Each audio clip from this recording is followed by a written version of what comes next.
Alors après ces modes un petit peu inutiles de balance des blancs, de modification, de bracketing de balance des blancs, on va revenir à quelque chose de beaucoup plus terre à terre.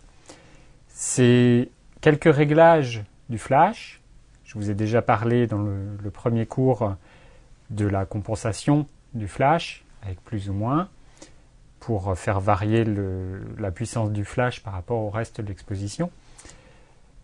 On va continuer aujourd'hui avec le mode le plus simple, le réglage le plus basique autour du flash.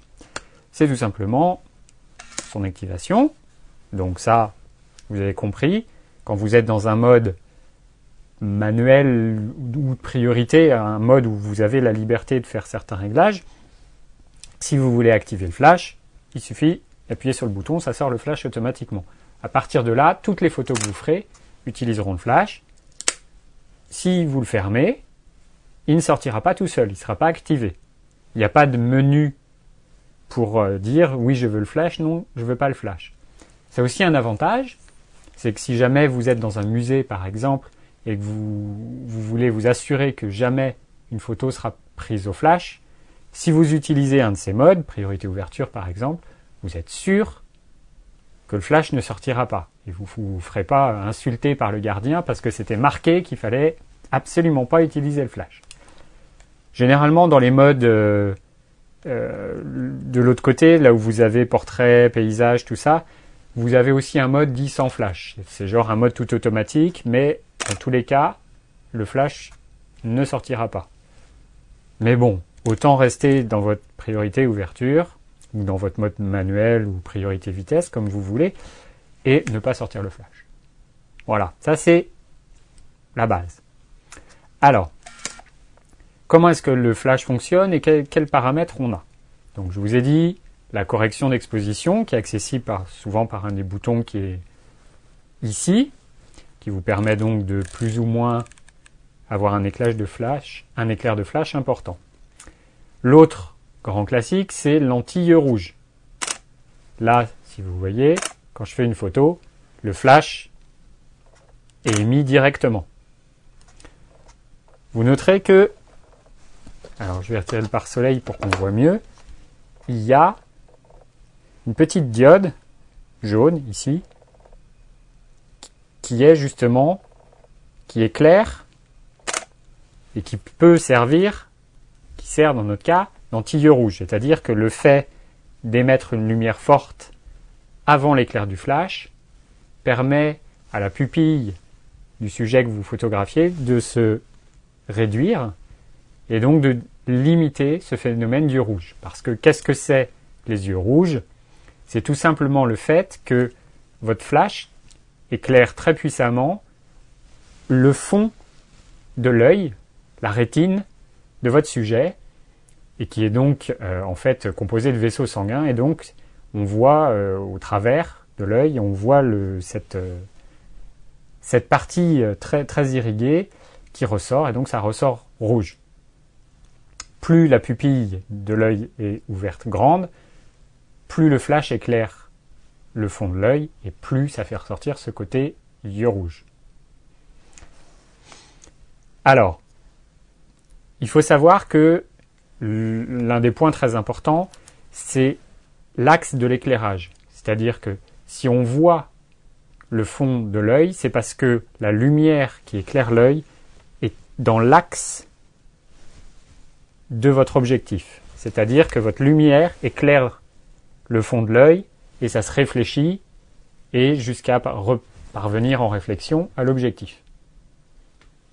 Donc l'idée pour éviter ce phénomène, c'est donc déjà de commencer par réduire la taille de la pupille. Moins de lumière qui rentre et moins de phénomène d'yeux rouge. C'est pour ça que vous avez, sur les réflexes, souvent, une petite diode comme ça, assez puissante, qui va faire fermer qui va un peu aveugler votre sujet et faire fermer la pupille. Sur d'autres types d'appareils, je ne sais pas comment ça fonctionne exactement chez Nikon, vous avez éventuellement des pré-flash, c'est-à-dire que vous avez un premier éclair qui est émis, qui ferme la pupille de votre sujet, et après, seulement la photo est prise.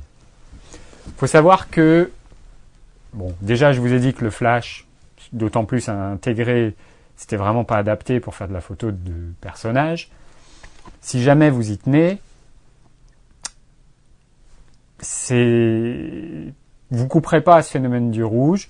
Et si vous utilisez l'anti rouge, il y a des chances pour que ça nuise à la spontanéité de votre sujet. Bon, là, c'est assez discret malgré tout. Je trouve que c'est un choix, on va dire, correct, dans le sens où ça n'aveugle pas totalement votre sujet. Dans le cas du pré-flash, le fait d'avoir un premier éclair et après l'éclair utile pour exposer la photo, pour peu qu'il y ait une seconde entre les deux, voilà, votre sujet prend le premier flash en pleine figure, ferme les yeux, tourne la tête, croit que la photo est prise, s'en va, et c'est à ce moment-là que la photo est prise. Donc, à vous de tester en fonction de votre appareil comment fonctionne l'anti rouge, et vous avez la liberté de l'activer ou de le désactiver. Je viens de le désactiver, voilà, il n'y a plus cette petite diode. Dans le cas d'un fonctionnement comme ça par diode, à côté, il faut savoir que ça peut servir aussi d'aide à la mise au point. C'est-à-dire que si vous êtes vraiment dans un endroit sombre, cette diode qui s'allume va éclairer avant l'exposition votre sujet, et du coup ça va aider l'autofocus à faire la mise au point sur votre sujet. Voilà, donc à vous d'aviser en fonction de la situation et en fonction du fonctionnement de votre appareil. Si vous utilisez un flash externe de ce type-là, le comportement de l'anti rouge peut être modifié. Dans notre cas, ici, j'ai activé l'anti rouge et pourtant, ma diode arrête de fonctionner ici. Après, si je vais dans les réglages de mon flash, j'aurai peut-être, ça dépend des modèles de flash, ça dépend des marques, j'aurai peut-être la possibilité de régler un anti rouge un petit peu différent. Voilà, ça peut être une diode qui s'allume ici, ça peut être un pré-flash. Les deux peuvent être séparés. Dans mon cas, là j'ai beau avoir l'anti rouge en marche, le flash n'a pas il me semble pas qu'il y ait de réglage dessus.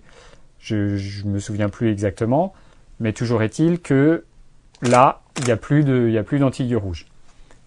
En plus, comme je commence à avoir un flash qui est déporté de l'axe de mon objectif, qui commence à être un petit peu loin, l'éclairage ne se fait plus dans l'axe de l'œil de la personne qui regarde l'objectif. Donc j'ai beaucoup moins ce phénomène d'yeux rouge.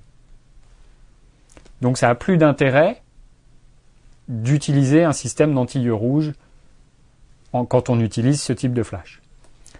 Pour peu ensuite que je l'utilise de manière déportée, en éclairant par exemple au plafond, le concept, on n'a plus du tout ce problème d'yeux rouge, donc on n'a plus de raison de l'utiliser. Voilà pour l'anti-yeux rouge. Alors, il y a une autre petite fonctionnalité qui est un peu plus délicate, mais importante aussi, c'est la mémorisation de l'exposition au flash. Ça a l'air compliqué. L'idée, et je vous en ai déjà parlé, c'est que avec la touche, avec la petite étoile, quand vous appuyez dessus, ça mesure l'exposition, ça la garde en mémoire, et après vous pouvez recomposer votre image pour, par exemple, décentrer un sujet. Vous voulez faire un portrait, vous voulez vous assurer que l'exposition est correctement faite sur le visage, donc vous allez mettre votre visage au milieu de votre image, vous appuyez sur la touche de mémorisation de l'exposition, vous recadrez et vous déclenchez. On a le même problème quand on utilise le flash. C'est-à-dire, si jamais vous faites un portrait très simple avec le flash, c'est une mauvaise idée, mais je vous explique comment ça fonctionne. Vous avez votre sujet en plein milieu, vous faites votre photo comme ça, si vous déclenchez, pas de problème. Votre flash éclaire votre sujet principal, la lumière est réfléchie, et le boîtier coupe l'émission du flash quand il considère que votre sujet qui est devant, sur lequel est fait la mise au point, sur lequel la mesure de la lumière est faite, est correctement exposé. Par contre, si jamais vous voulez décentrer votre sujet, parce que vous avez un personnage et un arrière-plan très intéressant, vous voulez mettre votre personnage dans le bord gauche de l'image, comme ça, et conserver les 3/4 de la surface de l'image pour votre arrière-plan. Si jamais vous déclenchez comme ça, en cadrant directement votre sujet à gauche, votre flash va être, la mesure de la lumière et de la mise au point vont se faire sur l'arrière-plan, et votre flash va essayer d'éclairer l'arrière-plan. Par conséquent, comme l'arrière-plan est très très loin, il va y avoir un éclair de flash très fort qui va avoir comme conséquence de cramer votre premier plan qui est dans son coin, parce qu'il ne va pas vraiment être pris en compte dans l'image. Si vous voulez éviter ça, on a la mémorisation d'exposition du flash. C'est le même bouton, la petite étoile, et ça se fait tout seul à partir du moment où le flash est sorti. Ou alors si vous avez un flash comme ça, sur sabot, qui est monté sur le boîtier. Conséquence, vous mettez votre sujet du premier plan au milieu de votre image, vous cadrez donc avec au milieu, et vous appuyez sur la petite étoile. Qu'est-ce que ça va faire? Ça fait la mémorisation d'exposition en envoyant un éclair de flash au passage. Donc, la mesure va se faire sur votre sujet principal qui est au milieu de l'image. À partir de là, par exemple dans mon cas, alors on va se mettre genre à F5. Il me propose 1/160e de seconde à F5. Maintenant, parce qu'il a considéré que le flash éclairait de telle manière que F5, 1/125e de seconde, c'était une exposition correcte. Et puis, il a aussi mesuré quelle quantité de lumière le flash devait envoyer pour éclairer correctement mon premier plan. Maintenant, une fois que j'ai appuyé sur cette touche, je peux décadrer, mettre mon sujet là où je voulais qu'il soit initialement, donc sur la gauche, et déclencher. Comme ça, je suis sûr que l'éclair de flash va être exactement le même, avec la même puissance que la fois précédente. Même si mon cadre a changé, et même si ma mise au point est finalement faite sur mon arrière-plan. Donc c'est pas évident à appréhender, ça demande un petit peu de pratique, et puis c'est souvent quand on se fait avoir quelquefois, quand on a ce que j'appelle un fromage blanc, c'est un personnage au premier plan qui est vraiment cramé sans aucun détail. Quand on a fait quelques photos comme ça, qu'on se dit, bon, la prochaine fois, il faudrait que j'essaye cette petite touche quand même, parce que si elle est là, si en plus le constructeur s'est donné la peine de faire un bouton dédié juste sous le pouce, vraiment c'est l'un des premiers trucs accessibles, c'est que ça doit bien servir à quelque chose. Voilà. Voilà pour cette fonctionnalité.